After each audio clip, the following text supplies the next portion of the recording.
Queridos irmãos, sejam todos bem-vindos. Mais um vídeo em que desenvolverei questões trazidas pelos amigos. Os amigos que entram em contato comigo, comentando vídeos como esse, comentando postagens que eu faço, postagens por texto, interagindo através dessas redes sociais, o Facebook, o Messenger, o WhatsApp, enviando e-mail para o e-mail marceloalacipaiva@gmail.com, tá bom? Aqueles que tiverem interesse em ter questões desenvolvidas aqui nesse formato, como farei nesse vídeo, é só entrar em contato comigo. Pode ser comentando esse vídeo mesmo. Tá legal? Muito bem. Primeiro tema de hoje. Duryodhana era o príncipe general dos Kauravas, o exército que representa o mal na batalha de Kurukshetra, descrita no Bhagavad Gita. É dito então que Krishna vai até Duryodhana e explica a ele que a sua postura é adármica, ou seja, um pecado, um erro. O príncipe diz que sabe de tudo, que sabe tudo isso, mas que não consegue deixar de agir mal, que era como se ele fosse controlado por outra pessoa. Como pode ser compreendido? Essa vontade que domina Duryodhana é algo como um demônio que o tenta? Se não é isso, o que explica a determinação do príncipe para o mal, se o próprio Krishna, que aqui é Deus falando aos homens, quer que ele mude de postura? Ok. Eu vou juntar essa questão aqui com uma outra que veio, que diz o seguinte: como podemos compreender o tema tão recorrente nos evangelhos sobre possessão demoníaca? Afinal, somos tentados por outras inteligências, inspirados por elas? Se não é assim, como encarar o registro dessas possessões no evangelho? Como a perspectiva vedântica lida com esse tema dos nossos impulsos e inclinações para o mal, se na verdade somos o Atman puro da natureza de Deus? Se não há nada externo a nos conduzir, como podemos realizar o puro mal? Então eu acho que tem aqui conexões, não é?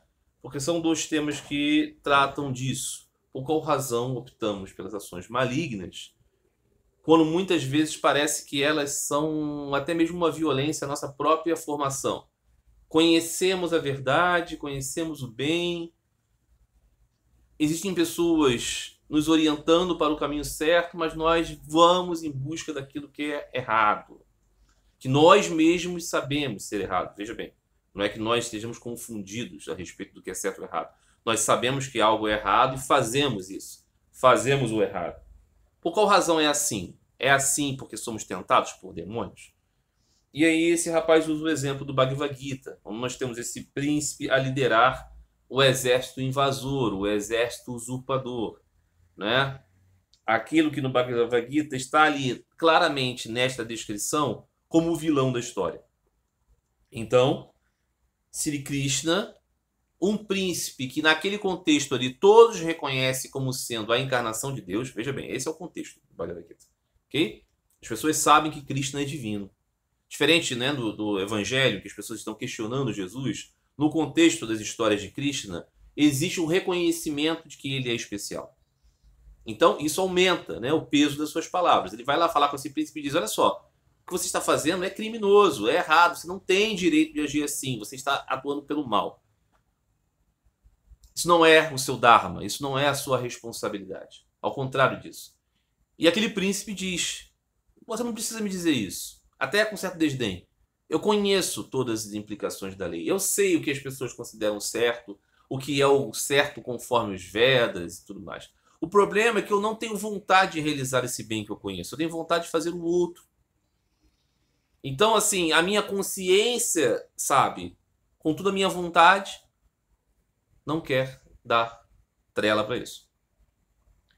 Esse é o ponto aqui. Aí esse amigo diz: está havendo aqui uma batalha dentro de Duryodhana, desse príncipe. Ele está sendo, então, acossado por demônios que estão fazendo ele ir para o mal. É isso que está sendo dito? Porque, na verdade, assim, se é o próprio Deus, ali reconhecido nessa história, Krishna, que está falando para ele: não faça isso, e ele diz: eu sei que você está me dizendo é correto, mas eu não quero fazer, isso não significa dizer que ele está sendo possuído por uma força do mal? Essa é a primeira questão aqui, não é? Não, definitivamente não é isso que está sendo passado na história do Bhagavad Gita. Primeiro ponto é esse, não é? Os Pandavas e os Kauravas ali representam essas dois aspectos da dualidade no mundo. né? A correção e a incorreção. O direito e a usurpação dos direitos. Ou seja, os Pandavas, representados ali por Arjuna, né? E pelo exército ao qual ele está ali à frente, são os detentores do direito. E, né, Duryodhana representa o lado dos usurpadores. Então o que acontece? Isso já está dado, não é um ponto de discussão para saber quem tem razão. A informação dessa mensagem filosófico-espiritual é de que existe concretamente dois lados. Um é bom, um outro é mau. Por qual razão, então, os malvados, então, se é um ponto pacífico, que existe um invasor e existe um invadido, por qual razão os invasores se justificam? Será que é igual como hoje acontece, né, no ano de 2022, com a invasão da Ucrânia pela Rússia, que os russos tentam cinicamente justificar a sua invasão, dizendo: não, nós estamos invadindo para nos proteger, não, nós estamos invadindo para proteger os russos que vivem na Ucrânia, não, nós estamos invadindo porque, na verdade, a Ucrânia mesmo nem existe, na verdade, tudo sempre foi Rússia, isso é uma invenção do Ocidente, né? Tá, isso foi um erro ali do tempo soviético. Você vê que as mesmas justificativas passam a ser miseráveis depois de um tempo, né? Mas ainda se tenta justificar. É porque os ucranianos são nazistas. Ok? Então é isso. Nós estamos novamente em 1945, combatendo os nazistas. É cretino, é falso, é mentiroso, é patético, é ridículo, mas é uma tentativa de justificar, dizendo assim: nós não somos malvados. Nós somos mal compreendidos. Aqui em Duryodhana, aqui nos Kauravas, não existe essa perspectiva. A perspectiva deles é: se eu posso realizar alguma coisa, eu vou realizar alguma coisa, porque quem pode mais chora menos. E se eu tenho poder, eu estabeleço o que é correto. Porque quem vence está correto. Essa é uma perspectiva que nós podemos ver em muitas filosofias no mundo. Não é?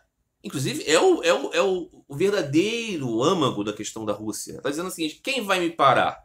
Se ninguém me para, é porque o destino me conduziu a essa grandeza. Não é? E os impérios, ao longo do tempo, desenvolveram esta tese. Eu vou ali, eu vou vencer. Se eu sou capaz de vencer, é porque eu sou mais forte. Então existe um direito natural, o direito do mais forte. Não é? É a própria evolução natural, é a sobrevivência. Você não entra no mérito de dizer por qual razão o leão tem o direito de tirar a vida daquela zebra. Ele vai lá e pode fazer. Então, foi dado a ele um direito natural. Então, isso se defende muitas vezes. E é claro que nós não podemos, como seres humanos, conceber isso, porque isso é a tese do homem-lobo do homem. Que só leva a sofrimentos, que só leva a desgraças, que só leva a uma constante falta de paz. Então é preciso existir outros parâmetros, não é? Então é a respeito desses outros parâmetros que Krishna está conduzindo. E o que acontece aqui no Bhagavad Gita? Krishna representa este homem que todos sabem ser divino, mas ele representa também o senso do bem, o senso do certo, a consciência, sendo transmitida aos homens, para iluminar o pensamento dos homens. E no caso aqui da história do Bhagavad Gita, que é um fragmento do Mahabharata, nós temos então duas espécies de mentalidade humana. A mentalidade de Duryodhana e a mentalidade de Arjuna. Krishna orientou ambos. Só que Duryodhana não estava nem aí para orientação alguma e Arjuna estava sedento de orientação. Então, quando você é sedento para receber o conhecimento, a consciência, brilha a consciência em você. É o que aconteceu com Arjuna, que mudou os seus paradigmas, mudou as suas inclinações. Ele não queria lutar e foi lutar porque foi convencido pela consciência de que o seu papel naquele lugar era combater o bom combate. Enquanto Duryodhana não tinha ignorância a respeito dessa questão. O que ele tinha era uma propensão a se beneficiar, a despeito do certo ou do errado. Aí esse amigo diz: isso era o demônio? Não, não era o demônio, isso era o ego. O ego corrompido de Duryodhana. O ego corrompido de Duryodhana não quer desfazer-se de si próprio, não quer reduzir o seu tamanho para se unir à vontade de Deus. Não. O que ele quer é prevalecer enquanto ente, enquanto Duryodhana, enquanto fulano, ciclano e beltrano. Então, assim, é como se dissesse, não, eu não quero saber disso de eternidade, disso de leis, eu quero saber de agora, o que eu posso fazer agora para tirar o meu quinhão e para gozar, eu vou fazer. Então, não é que ele estivesse sendo acostado quando ele diz assim, parece que existe uma... Eu sei o que é certo fazer, mas eu não posso fazer como se fosse uma outra pessoa. Ele está estabelecendo aqui uma dicotomia entre a sua consciência a respeito do certo e do errado e a sua vontade de usufruir das vantagens de ser incorreto. A gente vê isso o tempo inteiro. A gente vê isso o tempo inteiro, né? Alguém que, por exemplo, comete um ato de adultério. Essa pessoa não racionaliza e fala assim, não, não existe certo ou errado. Não, ela sabe que não está correto.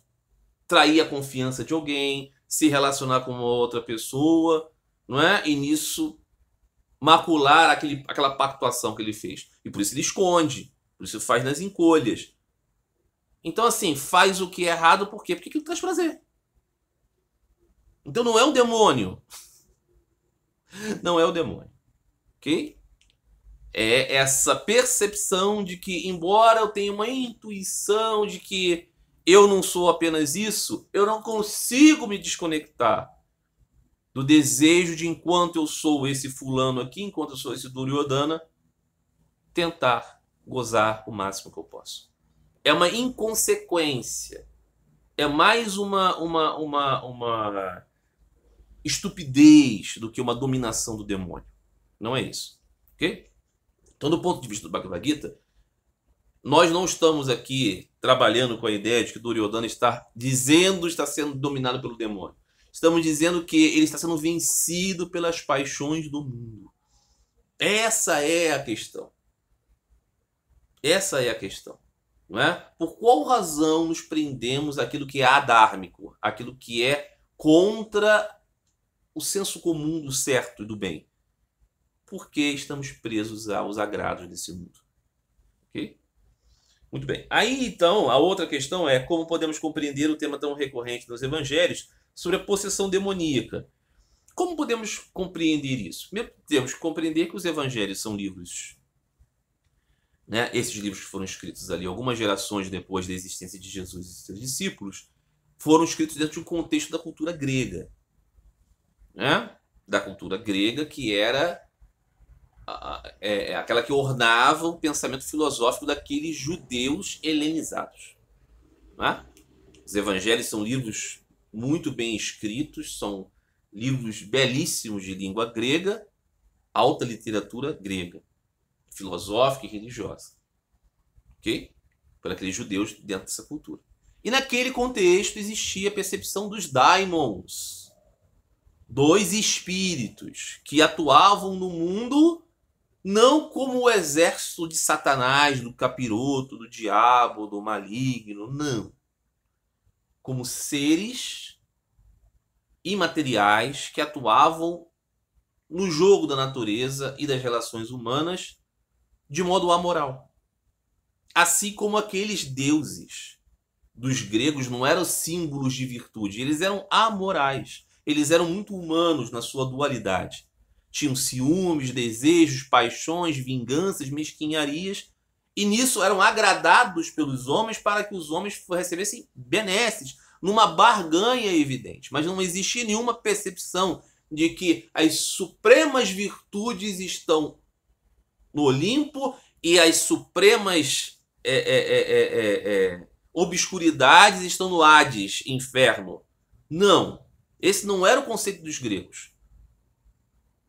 Existia um equilíbrio entre Olimpo e Hades, o equilíbrio da vida no universo do cosmos, e os deuses eram super-homens, digamos assim. Eram eternos, imortais, com grandes poderes, mas com as nossas mesmas questiúnculos, com as nossas paixões, com os nossos afetos, com os nossos apegos. Nesse contexto estão os daimons da cultura grega ali presente, que está dizendo o quê? E que permeava as outras culturas, a cultura da Babilônia também, né? A cultura árabe, que vai chegar com os djinns, os gênios, né? São espíritos que estão no deserto, são espíritos que estão nas florestas, que estão nos lagos, nos mares, nas vielas, que estão nas qualidades humanas, que estão na destreza, que estão na inteligência, estão na volúpia, estão na luxúria, estão na tacanhez, estão nas doenças, estão nas potencialidades, os daimons estão em tudo. Lidavam os homens então com os daimons quando alguém, por exemplo, tinha uma doença, era uma explicação. Estava tomado desses daimons. Mas também quando uma pessoa era muito brilhante, muito forte, muito argumentativa, tinha um daimon ali. Então, no Evangelho, qual é a mensagem do Evangelho? É que Jesus se volta, ele olha para aquelas pessoas que eram desprezadas pelo templo, pelos sacerdotes, pelos escribas, pelos eruditos, pelos principais dentre os sacerdotes, pela religião. Qual era o contexto da religião? Os que nasceram com deficiências, os pobres, os que não têm filhos, os desafortunados da vida, ou são porque estão mal com Deus. Então você ou se limpa com Deus através de sacrifícios, ou você permanece à margem. Não é para ter misericórdia, porque estão sendo punidos por Deus. Enquanto aqueles que são ricos, que são famosos, aqueles que são brilhantes, aqueles que são belos, aqueles que têm grande descendência, esses são agraciados por Deus, muito provavelmente porque são bons, né, perante a lei. Jesus, então, inverte isso. Segundo a mensagem do Evangelho, a mensagem do Evangelho está dizendo que Jesus estava a olhar para todos esses desafortunados e dizendo para eles, não é porque Deus não gosta de vocês. Não é porque vocês estão em falta com Deus. É porque os homens estão em falta com os homens. É porque os homens têm um coração endurecido e a miséria, a doença, as vicissitudes e limitações presentes na sociedade são meios de que o amor e a misericórdia sejam exercidos e vocês cresçam em conexão com Deus através dessas coisas. Porque misericórdia quero, sacrifício não. Então, a perspectiva da mensagem do Evangelho é dizer que Jesus ia acudir aqueles que sofriam. E naquele contexto grego, os que sofriam porque estavam dominados por demônios. Mas não por demônios. Estavam por espíritos amorais.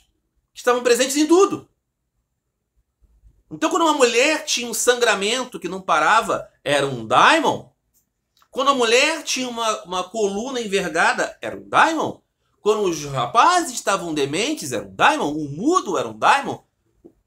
Assim era. Porque o contexto daquela cultura entendia isso como razoável. Hoje, nós não diríamos a mesma coisa se quiséssemos implicar uma mensagem de ação social, de assistência e de misericórdia. Nós não teríamos esse recurso aqui. Então, o que eu posso dizer é que o Evangelho é uma mensagem e que nós devemos ir ao âmago da questão. Não era de que Jesus realizava isso assado, mas que Jesus se importava com os que sofriam.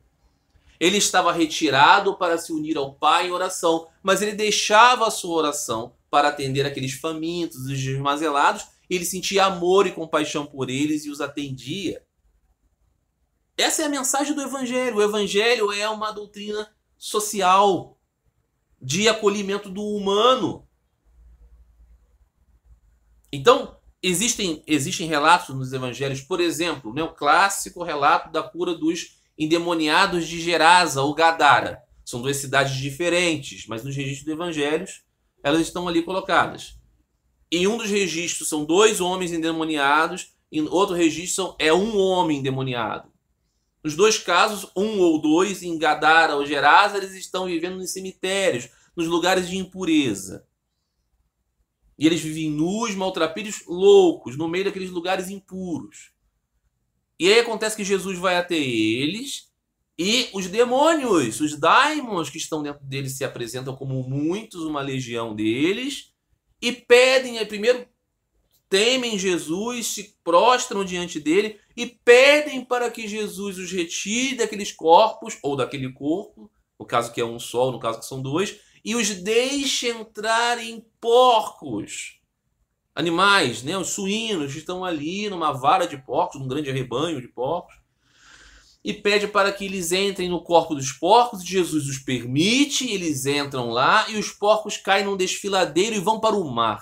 O que é um problema, porque tanto Gadara quanto Gerasa não tem mar perto. E o que acontece? Aqueles jovens ou aquele jovem é tornado limpo, é tornado são, deixa de estar tomado pelos daimons.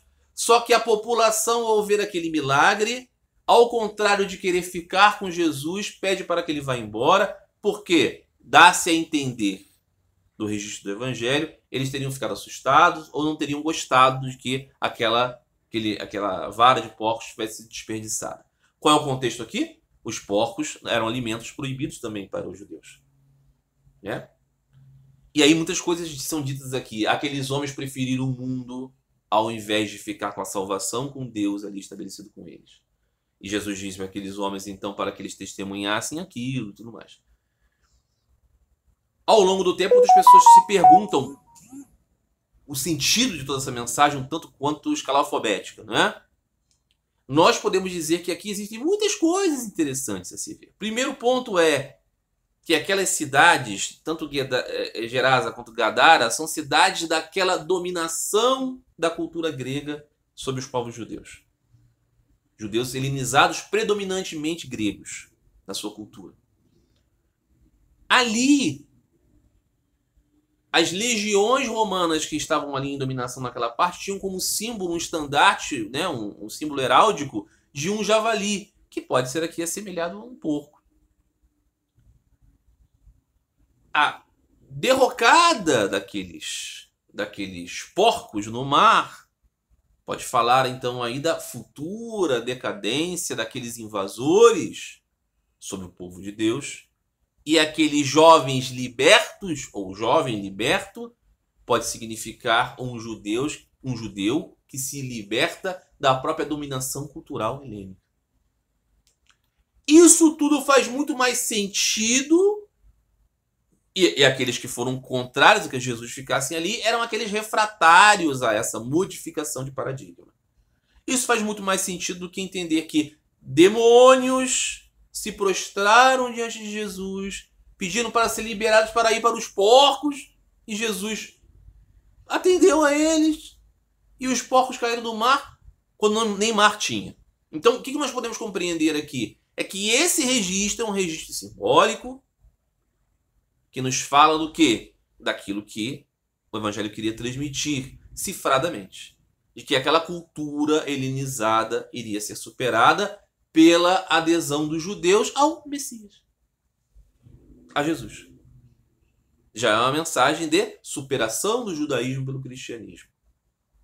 Então, se nós olharmos para o Evangelho como uma mensagem transmitida para nós dentro de um determinado contexto e conseguimos perceber qual é o âmago principal dessa mensagem, nós vamos então nos afastar da teologia do cristianismo moderno, dos demônios como soldados do capiroto, que querem nos acossar para o mal. E aí, juntando com a questão lá de Duryodhana, é que nós somos acossados pelas nossas tendências.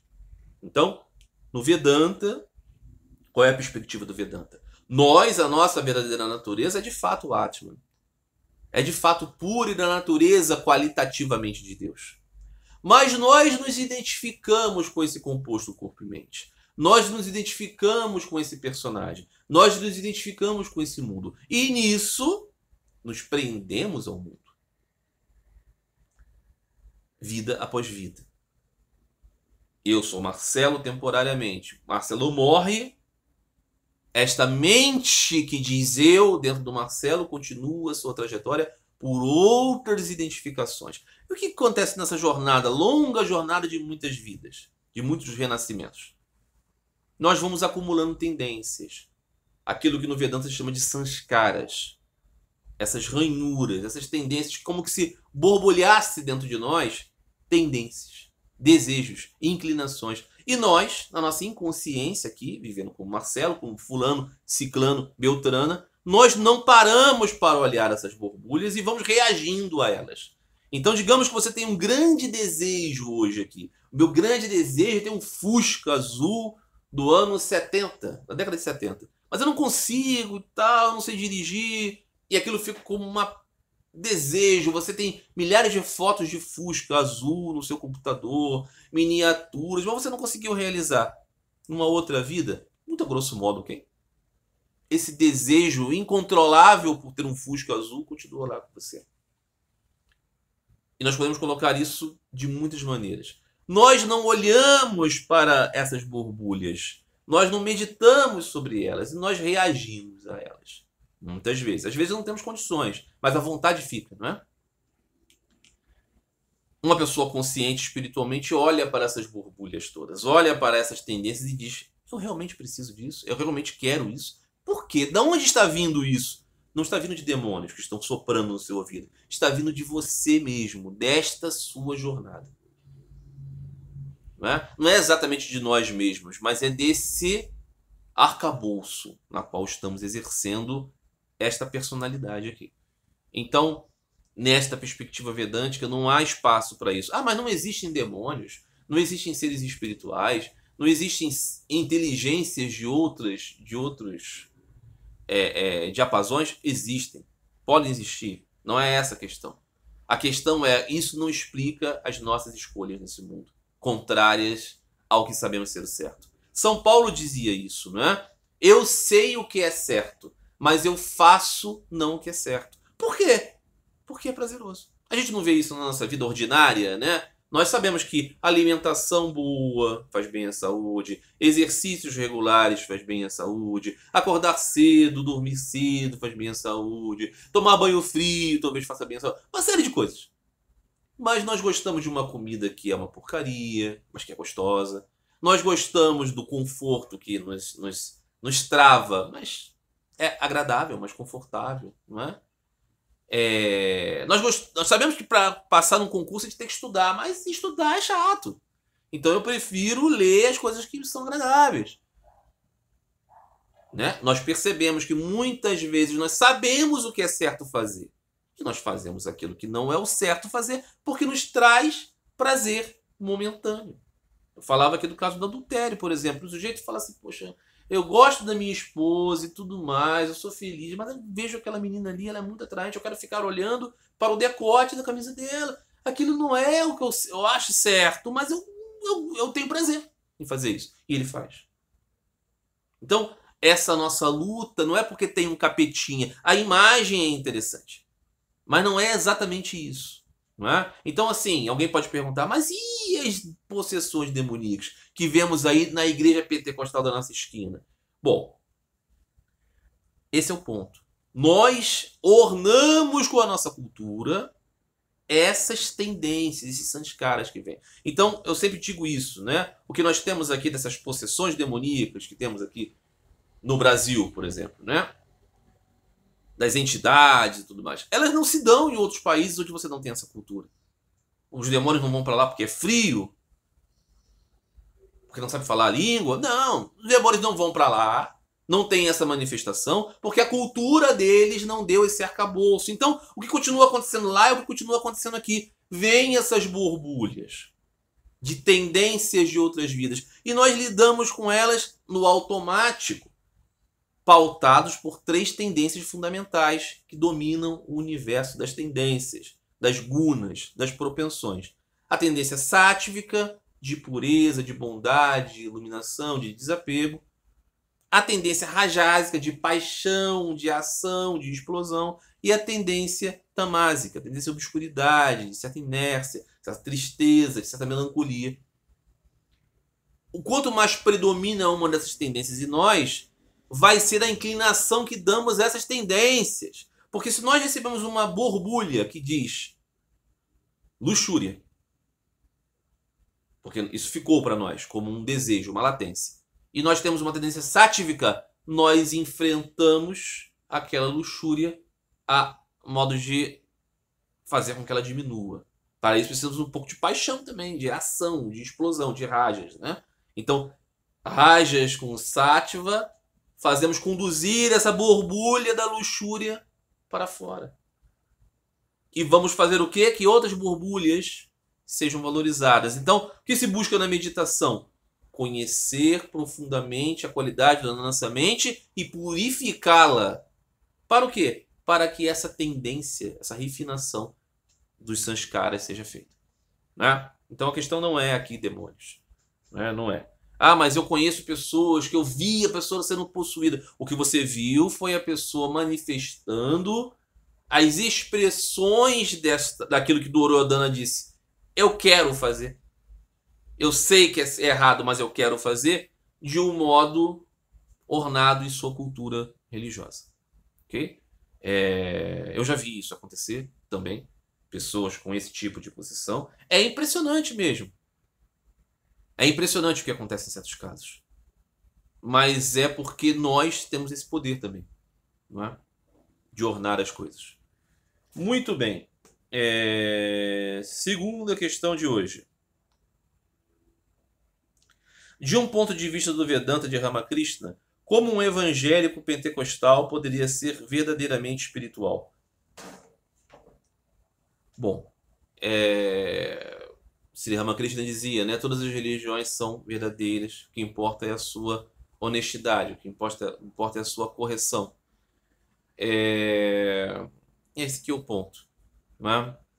Alguém pode pensar assim, né? O Vedanta de Ramakrishna é tão diferente da crença dos neopentecostais, como poderia, então, de um ponto de vista vedântico, um neopentecostal ser luminoso espiritualmente, não é isso? Verdadeiramente espiritual, segunda questão aqui. Se ele buscar aqueles aspectos, não é? Elevar a sua mente ao divino, purificar a sua mente, controlar as suas vontades, os seus sentidos, não é? Se você é dominado pelo seu estômago, se você é dominado pela sua libido, se você é dominado pelas suas paixões, se você encasqueta num assunto ali que não tem nada a ver com essa elevação e aquilo é a sua personalidade, você naufraga. Então é preciso controlar isso, é preciso ter, né, rédeas nas mãos sobre esse composto corpo e mente, ter plena convicção de que você é um ser espiritual, e isso um evangélico pentecostal pode ter, e lutar obstinadamente para que isso tenha vazão na sua vida. Isso está alheio à vida de um evangélico neopentecostal? Claro que não. Eu poderia dizer o mesmo de um muçulmano, de um católico, de um cristão ortodoxo, né? De um budista.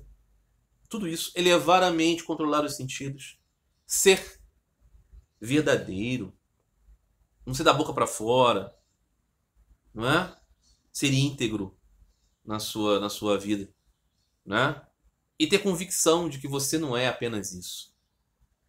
É isso, esse é o ponto. Então não tem nada a ver se a pessoa vai no culto da Assembleia de Deus.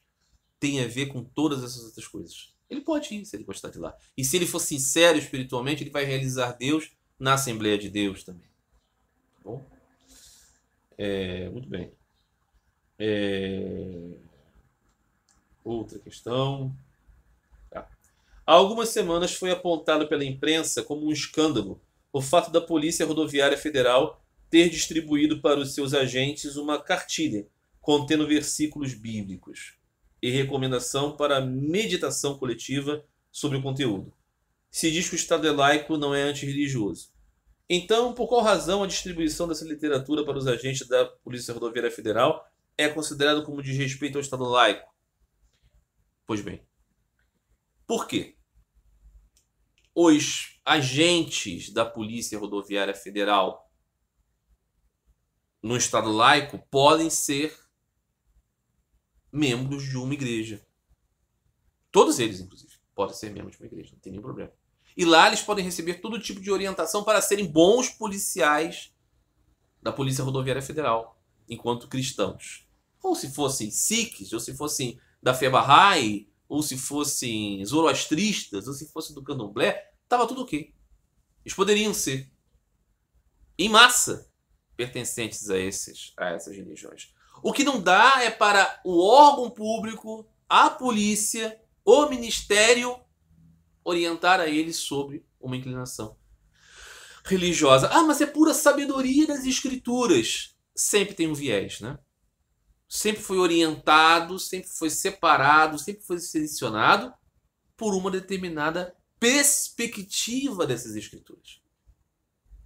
Então aqui, no que diz respeito à ética profissional dos policiais, eles têm que ter um padrão de cidadania enquanto policiais, de acordo com os parâmetros da República e da atuação dos membros do poder público e das classes armadas, que não tem nada a ver com o parâmetro religioso. O que não quer dizer que ele tenha que ser antagônico àquilo que a religião prescreve como positivo, mas não tem a inclinação religiosa. Então, a questão aqui, o escândalo é que parece que a orientação religiosa é uma orientação para as ações do Estado. E isso sim vai contra o Estado laico. Então não é porque ele é antirreligioso que ele deve coibir esse tipo de coisa. É porque ele quer manter essa distinção. Se fosse dito que os policiais da Polícia Rodoviária Federal estavam sendo constrangidos porque muitos deles, ou a grande maioria deles, ou todos eles, eram adeptos de uma determinada religião, aí sim teríamos uma agressão, né, a esse propósito do Estado laico, estaríamos sim transformando aqui em perseguição religiosa. Mas não se trata disso. Não é? Então, é muito evidente que se nós estivéssemos vendo que está sendo distribuída uma cartilha com fragmentos do Corão, as pessoas iam achar muito estranho. Ou está sendo distribuída uma cartilha com fragmentos do Bhagavad Gita, as pessoas iam achar muito estranho. Está sendo aqui distribuída uma cartilha com os ditos de um religioso lá do Santo Daime, as pessoas iam achar muito estranho. Não é verdade? Então, o que fica parecendo é que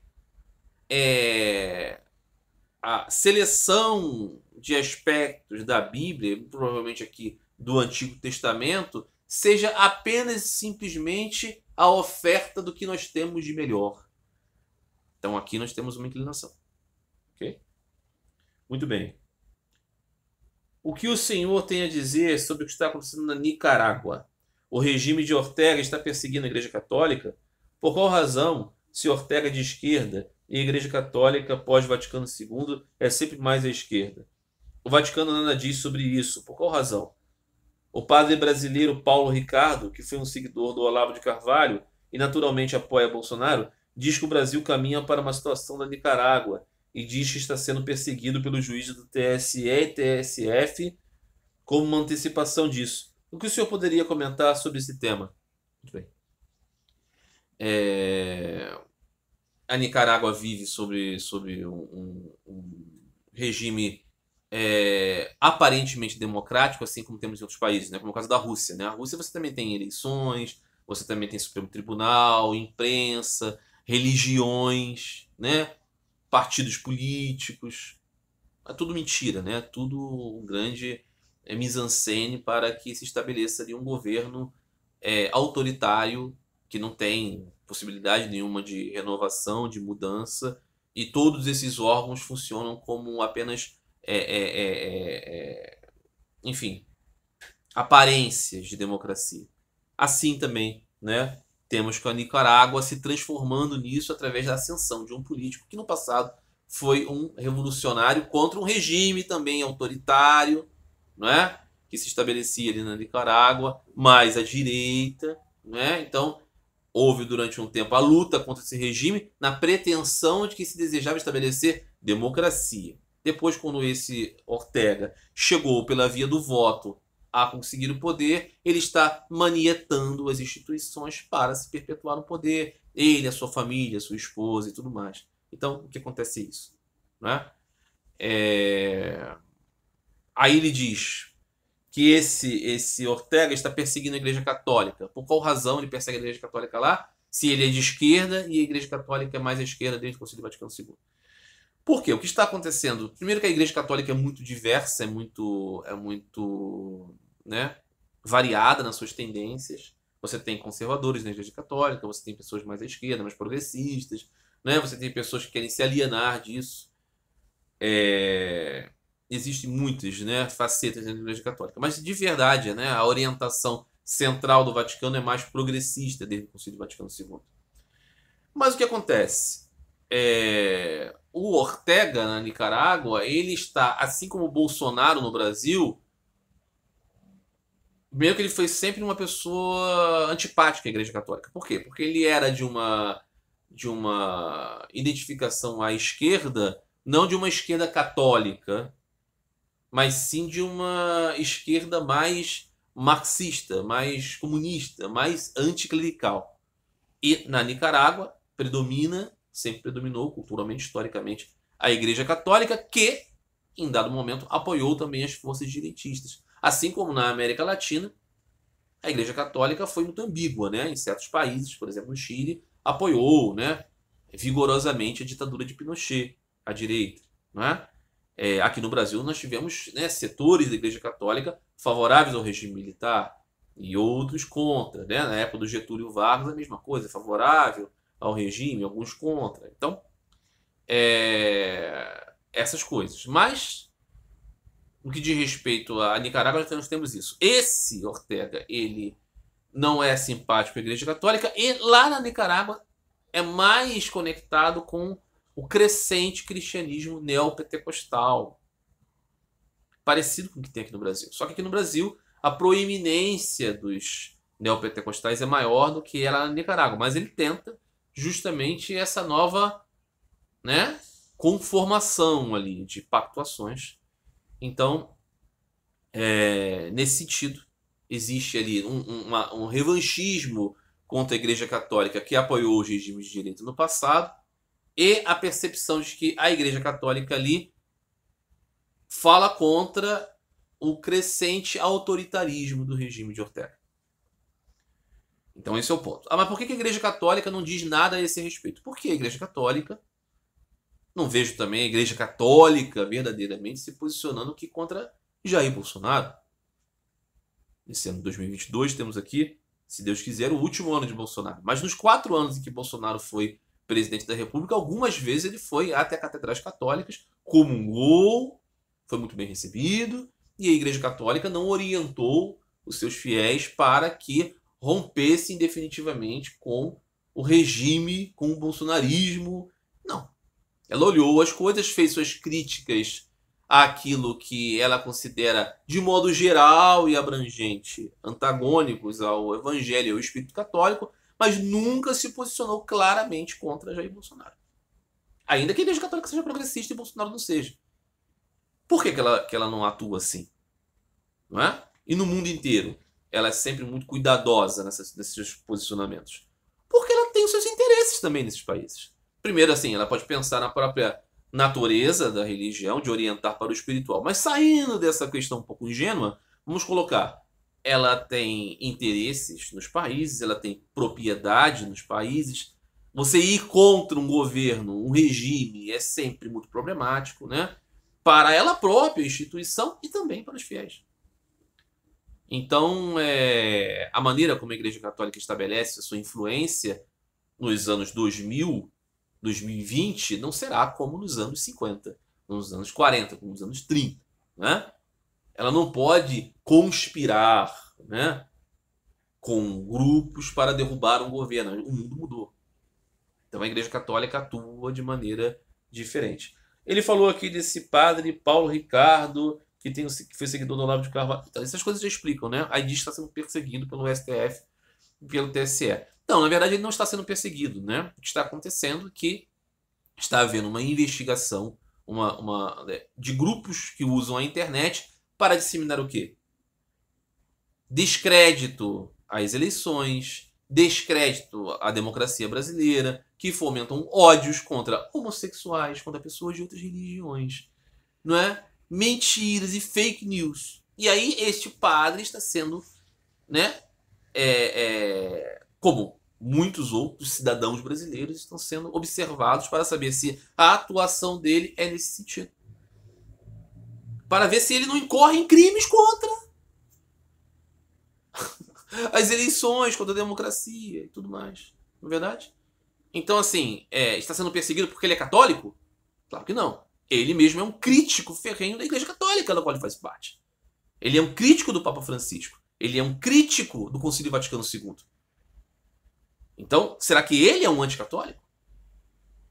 Então, o que nós temos aqui é um indivíduo com as suas paixões políticas, com as suas inclinações, e que é sacerdote católico, o que demonstra que na Igreja Católica é muito, né, múltiplo o espectro de personalidades que estão ali, e que ele faz uso da sua condição de sacerdote católico para se proteger da sua atuação política. Né? É isso que temos, apenas isso. Então, temos aqui no Brasil algo parecido com o que acontece com a Nicarágua, com Ortega? Sim, de certa maneira, a atuação de Ortega lá, um líder carismático, personalista, que quer tomar o poder para si só e se associa com grupos religiosos, nós temos isso aqui na figura do próprio Bolsonaro. Não é? Então, esse é o ponto. Né? Bolsonaro, por exemplo, né, se diz católico, né? Esse homem que já se casou 3 vezes, né? A Igreja Católica não permite, né? O casamento dele realizado sob um pastor da Igreja Neopentecostal, não é verdade? Já foi batismos, né, no Jordão sob orientação de pastores evangélicos. Ainda assim, ele é um católico. Muito bem.